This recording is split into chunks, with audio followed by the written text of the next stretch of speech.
Continuando a explicação do funcionamento do ambiente de trabalho do programa Tricalc, vou utilizar então vários ícones que estão aqui disponíveis para mostrar a sua utilidade no trabalho diário.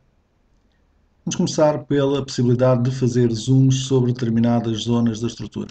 Esses zooms são feitos com a utilização do ícone que aqui está representado, que permite com uma janela realizar um zoom sobre qualquer parte da estrutura. Este zoom também pode ser feito diretamente com a roda do rato, rodando para a frente ou para trás a roda do rato. O zoom será realizado sobre a zona onde esteja colocado o cursor. Portanto, se nós quisermos fazer um zoom sobre a zona da porta desta nave, iríamos colocar aqui o cursor e fazer a rotação da roda do rato de modo a aproximar o zoom.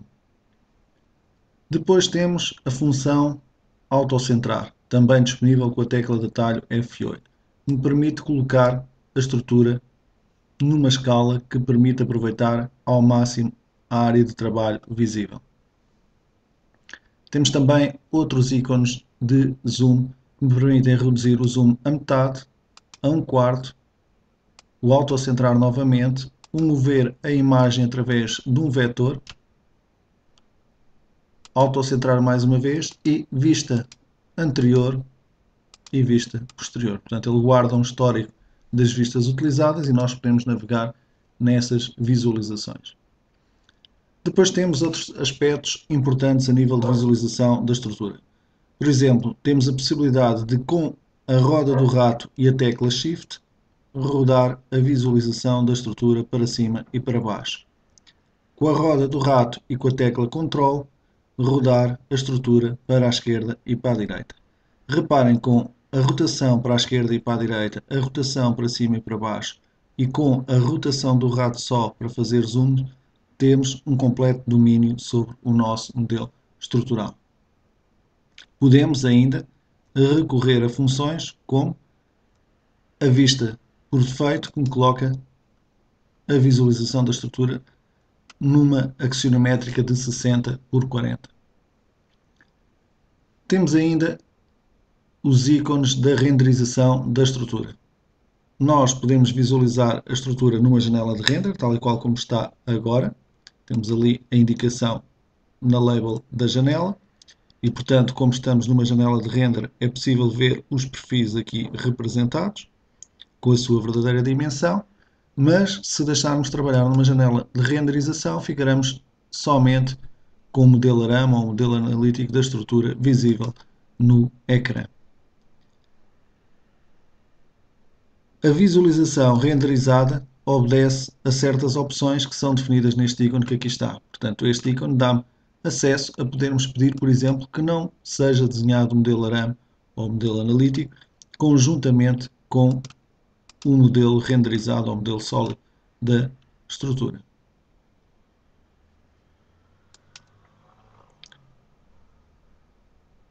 Poderemos ainda recorrer à renderização para definir transparências de elementos e visualizar uma estrutura, por exemplo, através das lajes, indicando aqui o seu grau de opacidade nesta janela.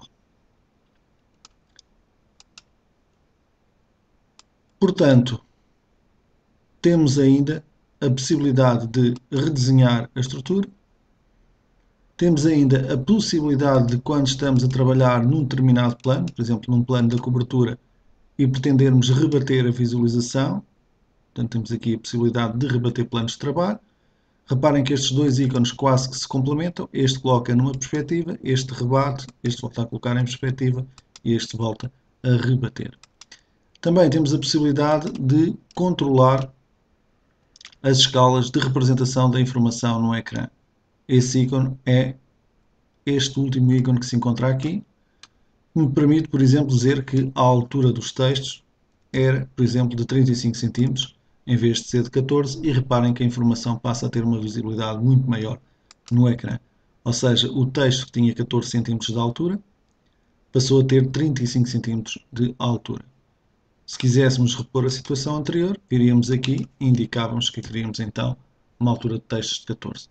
Também podemos aqui indicar qual o grau de deformação ou qual o grau de escala que queremos utilizar para os deslocamentos, para a representação dos deslocamentos da estrutura, bem como para a representação dos modos de vibração, os gráficos de momentos, esforços axiais, esforços transversos, a representação gráfica também das ações pontuais e lineares, qual a escala que estamos a utilizar, e finalmente aquilo que já vimos à altura dos textos e o aspecto dos textos, que é a relação entre a sua altura e a sua largura. Lateralmente temos então também uma barra de ícones que permite desde logo selecionar planos horizontais através da seleção de um nó. Imaginemos que eu queria ver a planta de fundações, clicava aqui e passava a estar a trabalhar no plano de fundações. Podemos também selecionar planos verticais, ou seja, paralelos a XY, através do simples clicar no nó.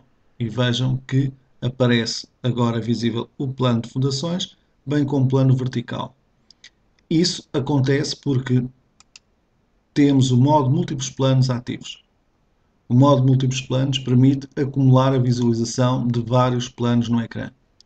Caso estivesse desativado o modo múltiplos planos, o que teria acontecido era o seguinte: ao selecionar o mesmo ícone e clicar no nó, só esse plano é que estaria no ecrã. Se voltássemos a repetir a operação para um outro plano, reparem que só esse plano é que passaria a estar representado no ecrã. Se ativarmos o modo de trabalho em múltiplos planos, quando selecionamos um determinado plano, a sua visualização acumula com a informação que já estava no ecrã. Isso permite-me, de uma forma bastante simples, visualizar a estrutura com a informação que eu pretenda ativada a cada momento. Finalmente, um último ícone, bastante importante também, que é o ícone de desativar o trabalho em planos e, portanto, passar a ver a estrutura em 3D. Para terminar, deixar só a indicação de que posso ir para uma determinada cota utilizando este ícone. Por exemplo, se quiser ir para a cota 0 ou qualquer outra cota da estrutura, basta selecionar aqui e depois com estes dois ícones eu posso navegar na minha estrutura.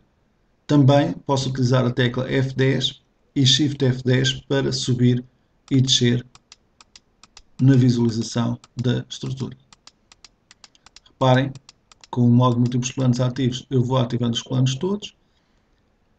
Se eu voltar a desativar o modo múltiplos planos, portanto, quando eu faço descer um plano, por simplesmente aparece-me um plano de cada vez e vou descendo até à cota de fundação.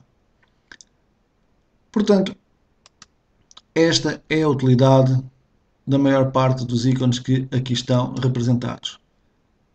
As caixas de planos e de pórticos permitem-me, de uma forma bastante simples, passar para o plano que eu pretenda a qualquer altura. O plano de uma cobertura, o plano de outra cobertura ou a planta de fundações, por exemplo.